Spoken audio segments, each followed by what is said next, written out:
My daughter-in-law tried to sell my house while I was still living in it, and the part that made my hands go cold was not the price, or the photographs, or even the word vacant in the listing. It was the open house date, the day after my 68th birthday. I found it on a Tuesday morning in Columbus, Ohio, while the coffee was still dripping and the kitchen windows were fogged from the early spring chill.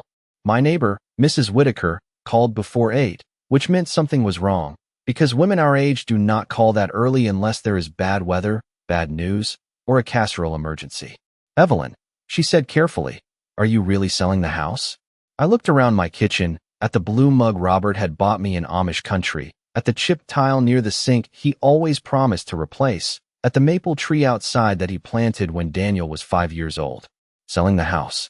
I asked. "What are you talking about?" There was a pause long enough for my heart to hear itself. "Honey," she said, "it is on Zillow." I set the phone down without hanging up. My fingers were stiff as I opened my laptop. I typed my own address like I was entering a stranger's name. And there it was. My home. 3 bedrooms, 2 baths, charming vintage property, ready for new owners. The front porch where Robert used to read the Sunday paper. The dining room where I had served Thanksgiving for 36 years. The upstairs bedroom where my husband took his last breath with my hand wrapped around his. The photos had been taken recently. Too recently. The quilt on my bed was folded differently than I ever folded it. The hallway closet was half open. Someone had been inside my house taking pictures while I was at my arthritis appointment, or at church, or standing in the grocery store comparing prices on canned peaches. My daughter-in-law's name was not on the listing, of course. Madison was too clever for that. The contact showed a real estate agent I had never met. But the staging was hers. The white throw pillows she brought over last month. The vase she said would brighten the living room. The little basket in the bathroom where she had moved my medicine bottles because, as she put it, clutter makes a house feel smaller. I did not cry. I did not call Daniel. I did not drive across town and ask Madison why she had decided I was already gone. I only printed the listing, slowly, page by page, while the coffee burned in the pot behind me. Then I folded the papers twice and placed them in the bottom drawer of Robert's old desk, beside his tax records, his fountain pen, and the trust documents Madison had never bothered to ask about. She thought age made me soft. She thought grief made me careless. She thought a gray-haired widow in a quiet house would not know how to fight for what was hers. That was the first mistake she made. For almost an hour, I sat at Robert's desk with the folded listing in front of me and listened to the house breathe around me. Old homes make sounds younger people mistake for weakness. A pipe ticks in the wall after hot water runs. A floorboard sighs when the morning warms it. The back door sticks when rain is coming. I knew every sound in that house because Robert and I had learned them together over 37 years. We bought it in 1988, when Daniel was still small enough to fall asleep in the back seat with a toy truck in his lap. The realtor at the time called it a fixer-upper, which was a polite way of saying the roof leaked, the basement smelled damp, and the kitchen cabinets hung crooked. Robert walked through the empty rooms with his hands on his hips and smiled, like he could already see our whole life inside those walls. "This is the one, Evelyn," he told me. "It has good bones." I used to tease him about that phrase. Good bones. He said it about houses, people, dogs, old pickup trucks, and once, memorably, about a meatloaf I had nearly ruined. But he was right about the house. We worked on it one paycheck at a time. He replaced the porch rail himself over 3 weekends in July, sweating through his shirt while I brought him iced tea in a glass pitcher. I painted the dining room a soft cream color because I wanted Thanksgiving dinners to feel warm even when Ohio turned gray outside. We saved for 2 years to remodel the kitchen, and when the counters were finally installed, Robert spun me once across the dusty floor and said it looked like a place where grandchildren would steal cookies. He was right about that too. Daniel's children, Owen and Lily, used to sit on those counter stools with chocolate on their fingers and ask for just one more. That was before Madison started deciding which visits were convenient, which holidays were too overwhelming, and which family traditions needed to become more flexible. Flexible was one of her favorite words. It sounded kind. It meant I was expected to move. At first, she did not insult the house directly. She praised it in that careful way people do when they are already imagining it without you in it. Such a beautiful property, Evelyn. So much space. So much potential. Then, after Robert passed, her tone changed. She would stand in my living room holding her designer purse and look around as if the furniture had disappointed her. "This is a lot for one person," she said one afternoon, running one finger along the mantel. "Especially at your age." I remember looking at Robert's photograph on that same mantel and swallowing the answer I wanted to give. My age had not stopped me from sitting beside him through every doctor appointment. My age had not stopped me from handling the bills, the funeral arrangements, the insurance forms, and the lonely nights afterward when the other side of the bed stayed cold and untouched. But Madison spoke as if widowhood had turned me into a problem to be solved. A large house, a quiet woman, and too much equity. That morning, as sunlight moved across the floor Robert once sanded by hand, I understood something I had tried hard not to see. Madison had never looked at this place as my home. She had looked at it as an opportunity with curtains. Madison did not arrive like someone taking something. That was what made her dangerous. She arrived with homemade chicken casserole in a glass dish, a soft beige cardigan over her shoulders, and a voice gentle enough to make suspicion feel ungrateful. 3 weeks after Robert's funeral, she started coming by every Thursday afternoon. At first, I thought she was trying to be kind. She would knock lightly, step inside with that polished smile of hers, and say, "Evelyn, I was just in the area, so I thought I would check on you." She never said Mom unless Daniel was present. When he stood beside her, she used it often, touching my arm and tilting her head as if we were closer than we had ever been. "Mom, you should let me help with these bills. Mom, you should not have to manage all this alone. Mom, let me organize that office before tax season sneaks up on you." Daniel would look relieved every time, as if his wife had solved the uncomfortable problem of his grieving mother. I wanted to believe it too.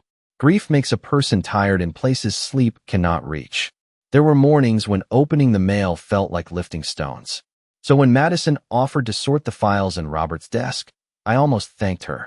Almost. The first thing I noticed was not missing paper. It was order.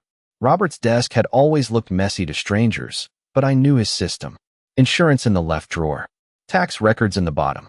House documents in a brown accordion folder with a cracked elastic band. After Madison spent one afternoon in that room, everything looked too neat. The folders were stacked by color. The paper clips matched. The labels were written in her narrow, stylish handwriting. It looked helpful. It felt wrong. 2 days later, I opened the brown accordion folder and found the deed copy gone. Not the original, thank heaven. Robert had insisted the original stay in a safe deposit box downtown. But the copy was gone, along with last year's property tax statement and the insurance policy for the house.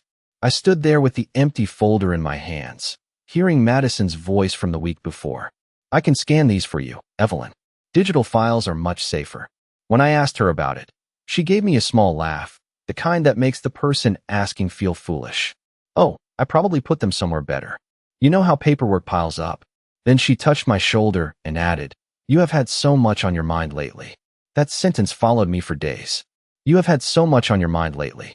It sounded sympathetic, but there was a hook inside it.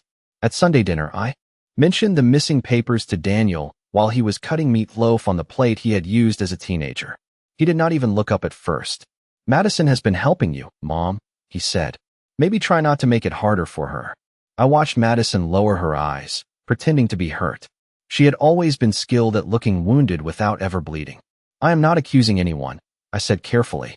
"I am only saying documents have been moved." Daniel finally looked at me then, and I saw something I had not expected. Not concern, irritation. "Mom," he said, "Madison is trying. You forget things sometimes. Everyone does." The room became very quiet. My fork rested beside my plate. Madison reached for her water glass, and the diamond on her finger caught the dining room light. I remembered paying half of Daniel's college loans after Robert retired early. I remembered keeping Owen and Lily for entire weekends so Madison and Daniel could take trips to Cincinnati or Nashville. I remembered lending them $10,000 when Daniel's business hit a slow year, and Madison had cried in my kitchen promising they would never forget it. They had forgotten it. Or worse, they remembered and decided gratitude had an expiration date. That night, after they left, I returned to Robert's desk and opened each drawer slowly. I did not find the missing papers. I found something else. A yellow sticky note pressed under the blotter, written in Madison's handwriting. "County Recorder, power of attorney, title transfer steps." I stared at those words until they stopped looking like ink and started looking like intention. Then I folded the note once, placed it in an envelope, and wrote the date across the front in blue pen. The next morning, I did what Madison would never have expected. I drove myself downtown before 9, parked 2 blocks from the Franklin County Recorder's office, and walked in wearing my gray wool coat and the pearl earrings Robert gave me on our 30th anniversary. The young clerk behind the counter looked barely older than Owen, but she was kind, and kindness can feel like a warm hand when you have spent weeks being spoken to like a burden. I told her I needed to check whether any recent filings had been made on my property. She asked for identification, typed my address into the computer, and then her expression changed just enough for me to notice. There was a request for verification of representative authority submitted 2 weeks earlier, she said. Not a transfer. Not yet. Just an inquiry connected to a potential listing and sale. My mouth went dry, but I kept both hands folded on the counter. May I see the document? She printed it for me. The paper slid from the machine with a soft whisper that sounded far too gentle for what it carried. There, near the bottom, was my name. Evelyn Margaret Harper. The letters leaned too sharply to the right. The capital H curled in a way mine never had. It looked almost like my signature, the way a stranger might copy a family recipe without understanding why the old stains mattered. I stared at it for a long moment. Then I said, quietly, I did not sign this. The clerk looked up at me, and for the first time that morning, I saw concern instead of routine politeness. She gave me a copy and suggested I speak with an attorney before taking any further steps. I thanked her, folded the paper carefully, and carried it back to my car like it was something fragile and dangerous. Outside, Columbus traffic moved as usual. People honked, buses sighed at the curb. A man in a navy suit hurried past with coffee in one hand and his phone in the other. The world had not stopped because my name had been borrowed without my permission. That was the cruel thing about betrayal. It could sit in your lap while everyone else kept going to work. When I got home, Madison's silver sport utility vehicle was in my driveway. She was standing on the porch with a paper bag from a bakery and that practiced expression of concern. Evelyn, she said, Daniel told me you were out early. I brought cinnamon rolls. I held the county recorder paper inside my purse and looked at the smile she had chosen for the occasion. That was thoughtful of you, I said. We sat in my kitchen, the same kitchen she had allowed strangers to photograph, while she peeled the sticker off the bakery box. I placed the document on the table between us. Her hand stopped for half a second. Only half. Then she smiled again. Oh, that. I was going to explain. It is just a preliminary form. The agent said it would help us understand your options. My options, I repeated. She tilted her head. Evelyn, you have been overwhelmed. Daniel worries. We all do. Sometimes paperwork gets confusing when people are under stress. There it was again. The soft little cage built from concern. I looked at the false signature. Then I looked at her. I did not give you permission to sign my name. Madison's face cooled, not enough for a stranger to notice, but enough for me. I did not sign your name, she said. Maybe you signed it and forgot. The room seemed to narrow around that sentence. Later, when Daniel came over, I showed him the paper. He glanced at it, then at Madison, who sat beside him with tears shining neatly in her eyes. Mom, he said, I know this feels upsetting, but maybe you are mixing things up. I heard the decision in his voice before he finished speaking. He had already chosen which woman was easier to believe. I folded the document, placed it back in the envelope, and nodded. That was the moment I stopped asking my son to see me. I would let the paperwork speak instead. After Daniel and Madison left that evening, I did not turn on the television. I did not clear the teacups from the kitchen table right away. I sat with the envelope in front of me and watched the porch light make a pale square on the window. There are moments in an old house when silence becomes an answer. Robert used to say that when people refused to hear the truth, you had to stop wasting words and start gathering facts. So I opened the bottom drawer of his desk, took out his old leather address book, and found the number I had not called since the week after his funeral. Martin Caldwell answered on the fourth ring, his voice older than I remembered, but still steady. Martin had been Robert's attorney for more than 20 years. He had handled the trust, the medical directives, the paperwork after Robert's passing, and the small details I had been too numb to understand at the time. When I said my name, he grew quiet for a second. Evelyn, he said gently, is everything all right? I looked at the envelope on the table. No, I said, but I think Robert prepared for that. Martin did not ask unnecessary questions. He told me to come to his office the next morning and bring anything that made me uncomfortable. Anything was a small word for the stack I carried in my tote bag at 10 o'clock the next day. The county recorder copy, the printed listing, the sticky note from under the blotter, the missing document list I had written in blue pen, the real estate agent's contact information, even the bakery receipt Madison had left behind, because by then I had learned that small things sometimes mattered more than large explanations. Martin's office was on the third floor of a brick building near German Village, with narrow windows and shelves full of law books that smelled faintly of paper and dust. He stood when I entered, buttoning his navy jacket the way men of his generation always did, even when greeting an old friend. He did not treat me like I was confused. He did not tell me I might have forgotten. He read each page carefully, once, then again. His face did not change much, but his jaw tightened when he reached the copied signature. "This is not yours," he said. I felt something inside me unclench. For simple words, and suddenly I was not alone in the room with my own reality. "No," I said. "It is not." Martin opened a locked cabinet behind his desk and removed a thick folder marked Harper Family Trust. Robert's handwriting was on a yellow note clipped to the front. "Evelyn decides." No pressure. No shortcuts. I had to look away for a moment. Martin waited. When I was ready, he explained what Robert had done years earlier, after a cousin of his lost property through family pressure and sloppy paperwork. Robert had added a specific protection to our trust. The house could not be sold, transferred, refinanced, or placed under binding agreement unless I signed in person before an independent attorney, with a separate written statement confirming I understood the transaction and wanted it. No power of attorney could override it.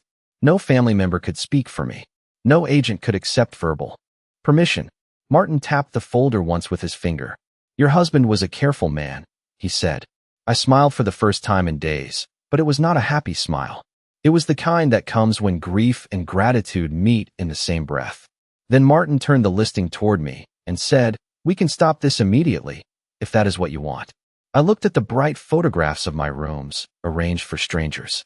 I thought of Madison's tears at my table, Daniel's tired suspicion, and the way my own name had been used as if I had already disappeared. "Not yet," I said. Martin studied me. "Not yet." I folded my hands in my lap, the way I had at church for 40 years. "If we stop her now, she will say it was a misunderstanding. She will cry. Daniel will believe her. I want her to explain herself in a room full of people who understand paperwork better than excuses." Martin leaned back slowly.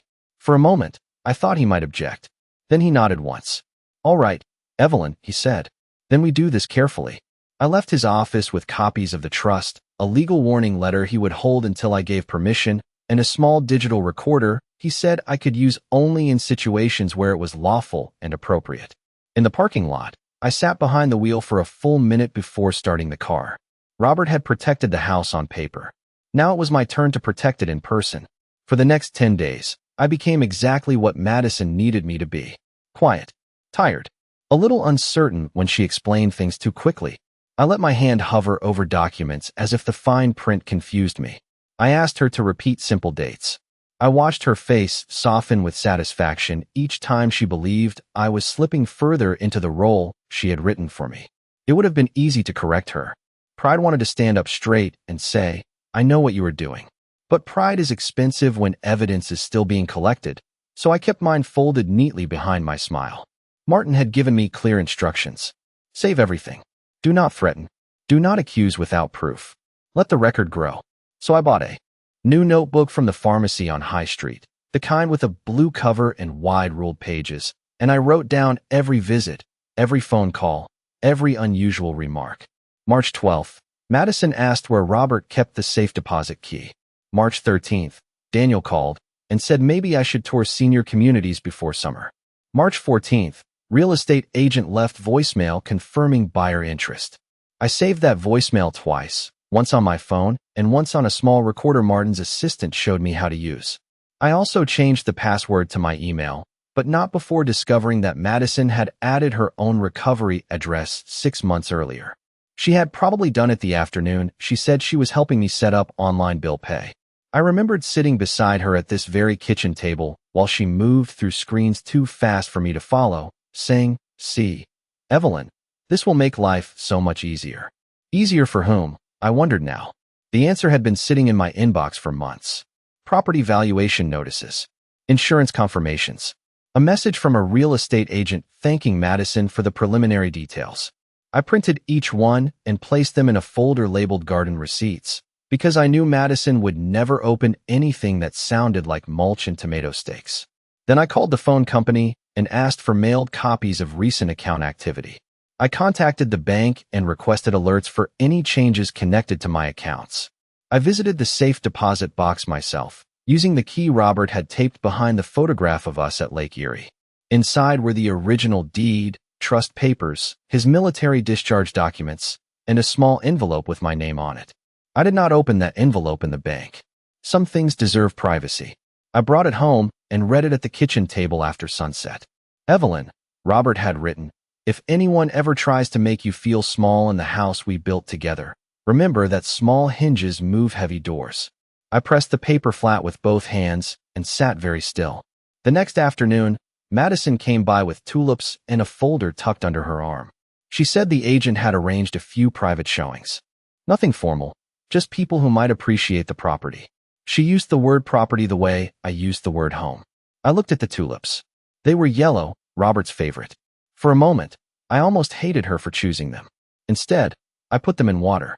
That sounds like a lot to organize, I said. She smiled. Do not worry, Evelyn. I have it under control. I nodded and wrote those words down the moment she left. The private showing became an open house because Madison could never resist making a small lie larger when she thought it would benefit her.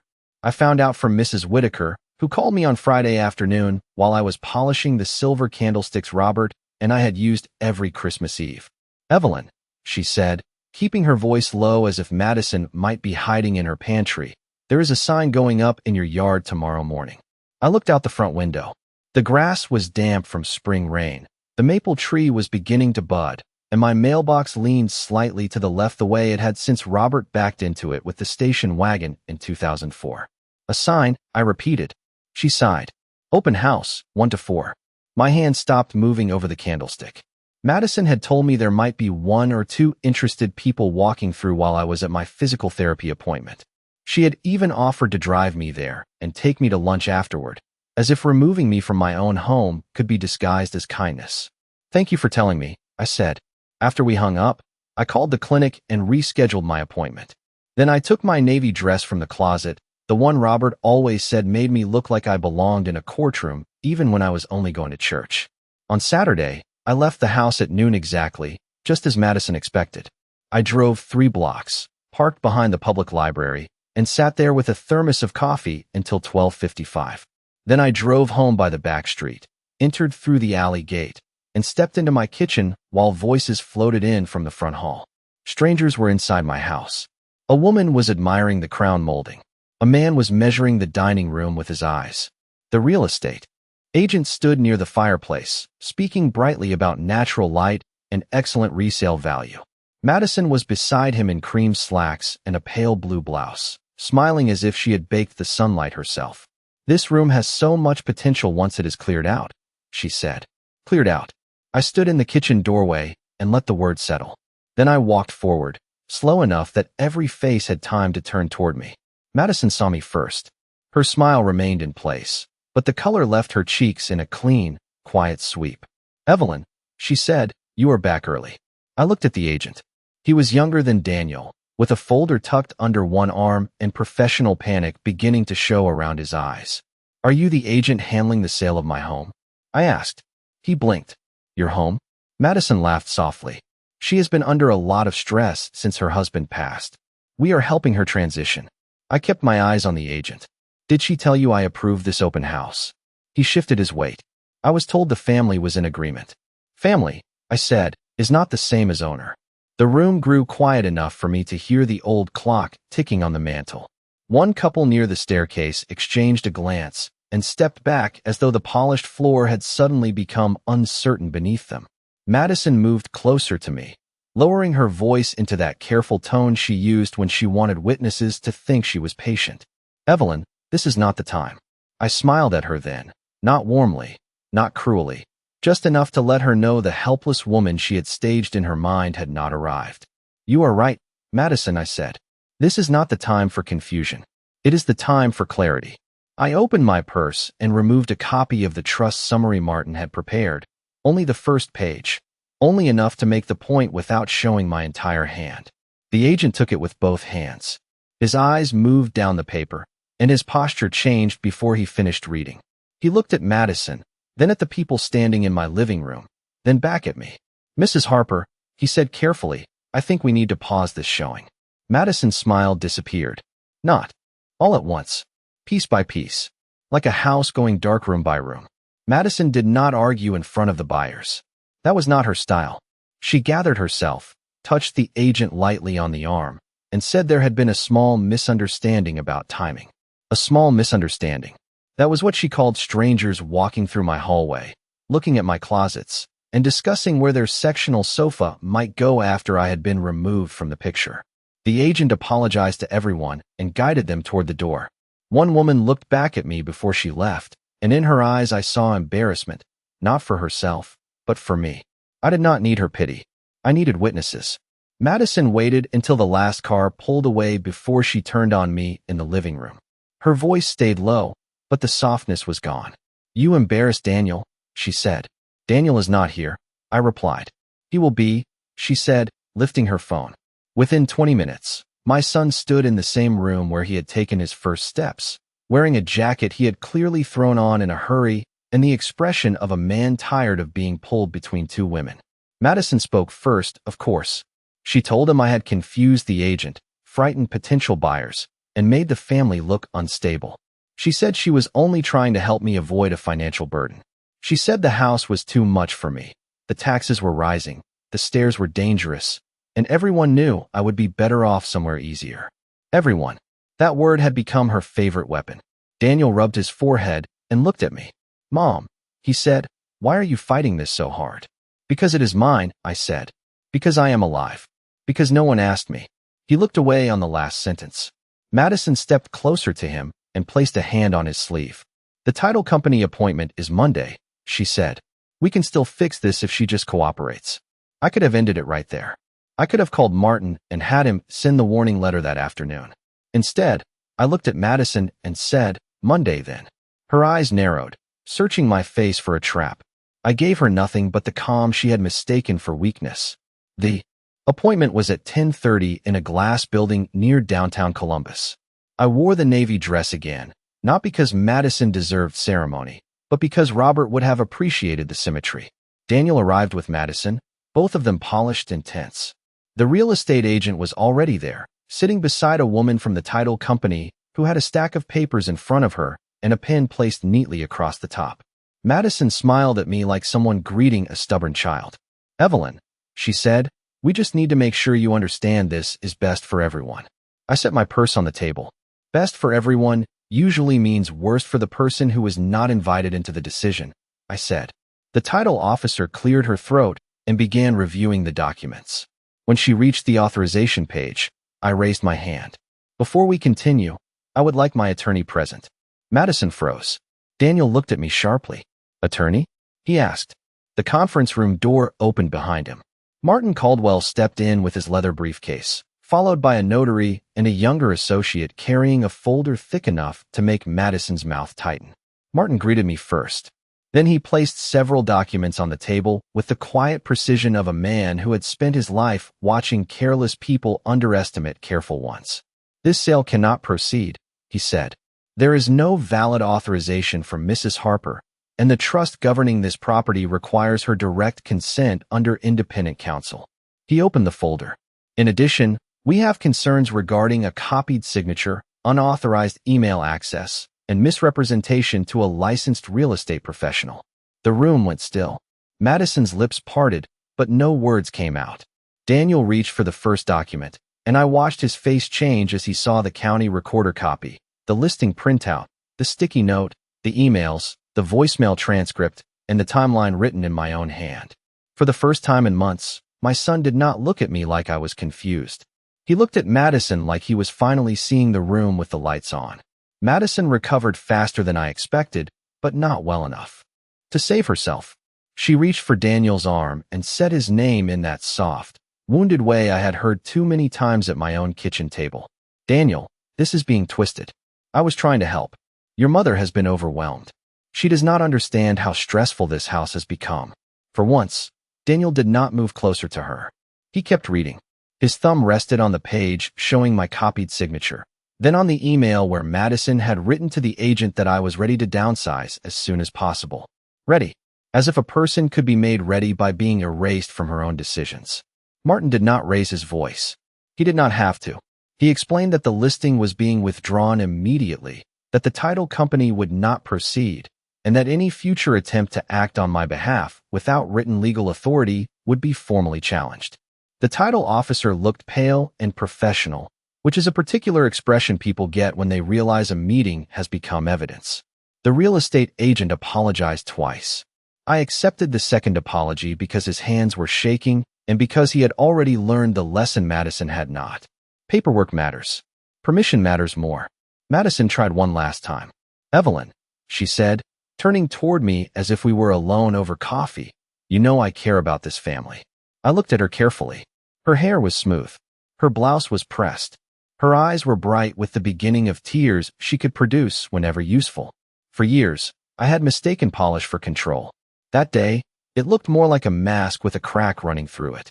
You cared about the value of my house, I said. You did not care that I was still living in it. Daniel flinched.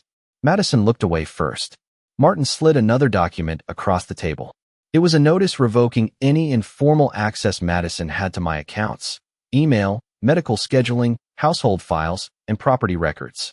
He had also prepared instructions for the bank, the county, and my insurance company. Quiet papers. Strong papers. The kind Robert respected. I signed them in front of the notary with my own hand, slowly, clearly, every letter mine. When it was done, Daniel asked if he could drive me home. I told him no, not to punish him, though perhaps part of me wanted to. I told him no because I needed to enter my house alone and feel the difference. That afternoon, I called a locksmith from a company Robert used years ago. He changed the front door, the back door, the garage entry, and the little side door Madison always used without knocking. I stood on the porch while he worked, listening to the clean click of new keys being cut. Each click sounded like a sentence ending. At dusk, Daniel came by. He stood on the bottom step with his hands in his pockets, looking younger than 42 and older than he should have. He said he was sorry. I believed he meant it. I also knew sorry was not a bridge by itself. It was only the first board. I told him I loved him, because I did, and I told him the door would not open for Madison again. He nodded, and for once, he did not argue. After he left, I carried the old keys to Robert's desk and placed them beside his letter. The next morning, I drove to a nursery outside Westerville and bought a young maple tree, not large, only 6 feet tall, with thin branches and bright red leaves just beginning to unfold. The man loaded it into my car and asked if someone would help me plant it. I said yes, though I had not called anyone. Back home, I paid a neighborhood boy $20 to dig the hole near Robert's old maple, and I set the tree myself, pressing soil around its roots with both hands. Madison had tried to turn my home into a listing, a number, a transaction waiting for strangers. She forgot that a house can hold more than furniture. It can hold signatures, promises, grief, patience, and the quiet intelligence of a woman who has been underestimated for too long. When I finished, I washed my hands at the kitchen sink and looked out at the 2 maple trees standing side by side. One planted by the man who loved me. One planted by the woman he made sure could stand alone. Then I poured coffee into Robert's blue mug, sat at the table, and let the morning light fill every room that was still mine.